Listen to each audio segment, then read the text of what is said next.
اخبار کوتاه، دقیق و مهم روز یک شنبه. ملا عبدالغنی برادر آخوند معاون اقتصادی ریاست الوزراء بیان نمود اگر سرمایه گذاران کمیت و کیفیت محصولات خود را تضمین نمایند، امارت اسلامی خود را مکلف به وضع تعرفه خودکفایی می داند تا از واردات آن اجناس از خارج جلوگیری کند و به خاطر بالا بردن محصولات داخلی بازاریابی نمایند. به منظور ساده سازی روند کار میان اداره اصلاحات اداری شاروالی کابل و وزارت شهدا و معلولین تفاهم نامه منعقد گردید. دی افغانستان بانک می گوید بسته جدید کمک های بشر دوستانه 40 میلیون دلاری به کابل رسید و به یکی از بانک های تجارتی تسلیم داده شد.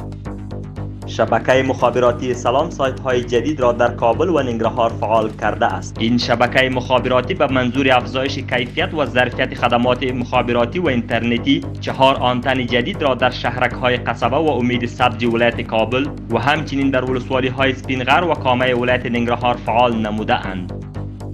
وزارت امور خارجه قطر اعلام کرد که محمد بن عبدالرحمن آل ثانی روز گذشته در گفتگوی تلفنی با همتای آمریکایی خویش در مورد آخرین تحولات و پیشرفت‌های افغانستان بحث و گفتگو نمود. وزیر خارجه امریکا در این گفتگو بر ادامه کمک‌های قطر به افغانستان تاکید و قدردانی نمود. قماندانی امنیتی کابل میگوید نیروهای امنیتی حوزه دهم 7 تن را به اتهام سرقت دستگیر نمودند.